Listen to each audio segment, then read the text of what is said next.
It's my feel-good breakfast show. Welcome back as we talk now specifically to our parents. And you might notice if you have a young child or a teenager that they often go through phases of stormy tantrums. Sometimes they might feel like nothing they're doing is coming right. We know that being a teenager can be incredibly difficult. I'm now joined NIkki Bush as she joins Tenji to give us some very practical advice on how you can help your teenager get through those difficult and challenging times.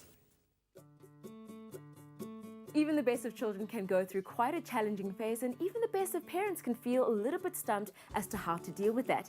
We chat to creative parenting expert NIkki Bush on tips for parents on what to do when the going gets tough. Nikki, I'm sure parents notice every now and again where the child they know who's quite an angel becomes a little bit of a hellraiser. What exactly is going on then? Tenji, it's quite interesting. Just before a child's birthday, somewhere between 4 and 8 weeks leading up to a child's birthday, that really lovely child you knew can disappear without a trace. And you wonder what on earth happened. And what's going on is that they're shifting brain-body space in a really big way. And internally, they know something's changed, but they have no words to actually describe what it is. And so they start acting out. They start becoming irritable. They start seeking attention. They start becoming angry. You know, this sort of thing that maybe is out of character for them. And this really is an important thing that we need to acknowledge, that maybe it's not that your child has become a permanently revolting creature, but this too will pass.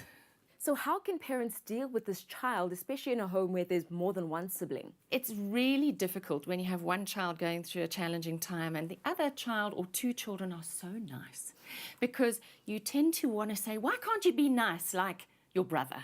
And what's unhelpful for the child going through this time is to be compared. So you almost have to be a little bit more on the ball and forward thinking. And instead of getting them all to clear the dishes and do the dishwasher, because then you're going to compare how one child's doing a better job than the other, get the challenging child to do something completely different on their own so that they can't be compared. And also using the art of distraction. You know, this art of distraction is a very underutilized parenting tool. Parents, I'm sure, will jump at the opportunity to really go on that excursion and take their child's mind off of things. But what can they do on a day-to-day basis to really help them ease into that period of transition? When you come home from school or you pick your kids up from aftercare and you've got to come home and do homework, this is the child who's going to go, I don't feel like doing this. This is so boring, you know, and they're going to not want to engage in what they have to do. That's the point at which you use play as a language as opposed to fighting with your child, or just go and lie outside and look at the clouds for 5 or 10 minutes. Just connect as human beings as opposed to being oppositional. And I think we tend to put the responsibility on the child to get themselves out of this difficult space. What are children really trying to communicate to their parents when they act this way? When they're feeling confused and they're feeling their world is kind of upside down, what they're really needing is love, attention, security, and bringing those boundaries in a little bit tighter. You know, you talk about those teenage years when they're pushing those boundaries. They're often pushing to see when you're going to push back. And they will push as far as they can until somebody says, I think that's a little bit too far. This is where it ends.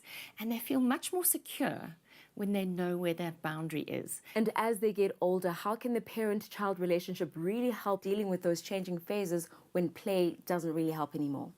So Tenji, that's the time when you would take your child out for a milkshake, or you'd go off to a movie where you don't have to speak, because sometimes at that age they really don't want to talk to you.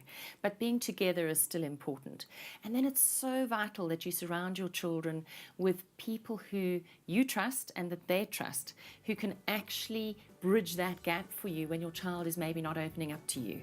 That they can actually be there to facilitate conversations. Maybe they've had experiences that they can actually share with your child that will help them to get over this difficult phase. With shoes all shined, shirts pressed and mom and dad well prepared, going back to school can be an exciting and happy time for the whole family.